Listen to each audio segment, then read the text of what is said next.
How you doing, guys? Hope you're well and having a good weekend.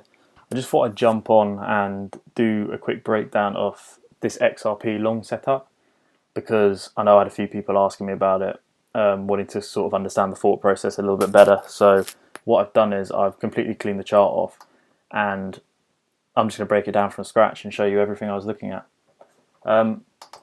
So what I'll do is, the first thing I always do is I'm just mapping daily structure out. So let's just say we're making these waves, retracement, new low,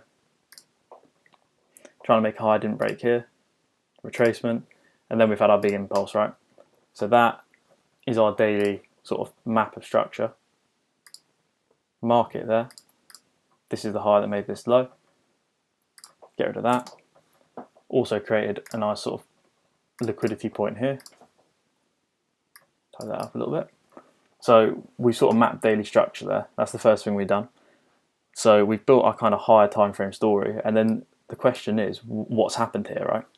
So two things caught my eye immediately. At the extreme,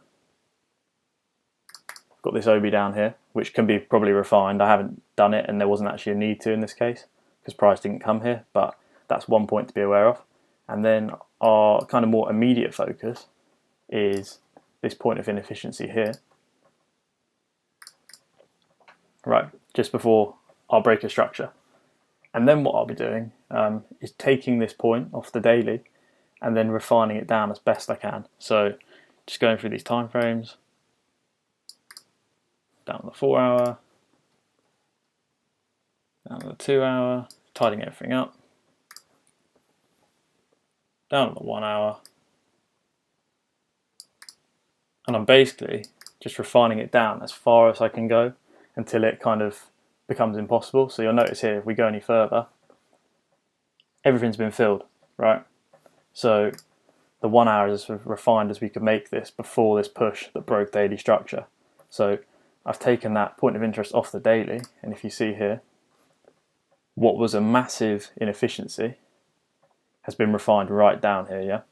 So we've got these points of interest to work off.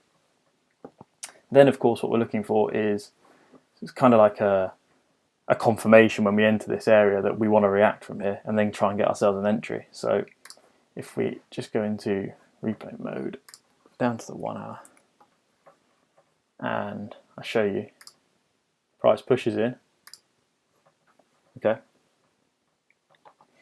And then we're looking down really at the lower time frames to see what's been left behind. So you'll see here, straight away on the 1 minute, get a highlight tool now. 1 minute structure coming up, and we've had our break, okay? So that's our first breaker structure. I'll just mark it up. Breaker structure, sign of strength, whatever you want to call it. So that's there. So we're immediately aware of that. And then it's a case of kind of looking at what caused this, right? What was the point that broke this point of structure? And when you look through here, you can see it's this OB here, right? Clear as day.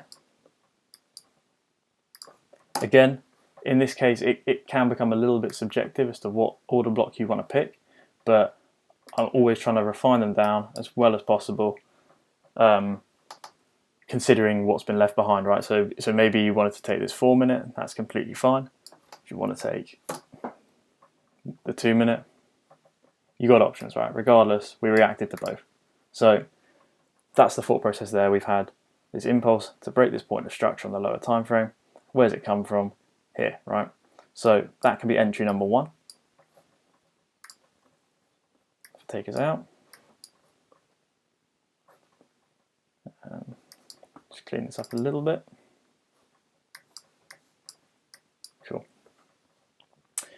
And then what you'll notice here as well is we've had a second breaker structure, right? So we've had our boss, retracement, And what's actually happened here is we've had a second breaker structure. So if you're waiting for that's kind of two-step confirmation and you want to be a little bit safer, then there's another possible setup here. So just for case of example, you can clearly see we've got an unmitigated OB sat here, which has in the catalyst for this move, and we have a second breaker. So we're aware price can come down here, right? Ideally, well, I say ideally, but it depends on your risk appetite. Do you want to wait and for two breaker structures, or do you want to get in after one? In my opinion, considering everything we just spoke about on the higher time frame, this is fine because we've seen our confirmation it wants to come higher. We've refined our point down as far as we can go. If you take your inefficiency and just map it as such, we've reacted to the 50%, so that's fine. And the 1 minute signs are there. So in my opinion, this entry was completely fine and valid. If you want to be a little more risk adverse, waiting for this second break is fine. And then you can set your limit however you want to do it. And then it's just a case of watching price. So we come back down, we react, and we fly off, okay? And if you take it up, higher time frame, and just watch what happens here. And we don't come back, right? So that is the thought process behind this XRP trade. And of course, if you want to, there's two possible RRs here.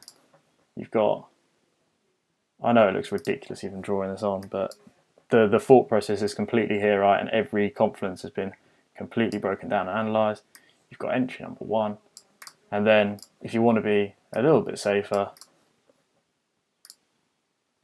and wait for that second breaker structure, you've also got entry number two here, right? So those are your two options. So if I take it all the way back to the start, we've mapped daily structure, 2 points of interest, refined inefficiency or OB. We wait for confirmation. We got our confirmation here in those two cases, and then we just take the trade, right? And then you manage the trade however you want to. As I believe is the best way to manage these trades, considering the risk to rewards we're dealing with. Get some partials out at minor structure, make the position risk-free, take some profit if you want, and leave the rest to swing. And that is pretty much XRP broken down. Jaggle this over. Check the timeline on that from entry. 11 days. What will happen now will happen, but we're looking at probably 2 weeks and a 200 plus RR setup right there, just by combining that higher time frame story, refining down these POIs, and then just waiting for our confirmation and using the method that we know how to implement. And then as far as trade management goes, that's up to you. But it's a really good setup. And I hope that all made complete sense. If anyone's got any questions, then I can cover that on the Sunday call. Enjoy the rest of your weekends, guys. Stay safe.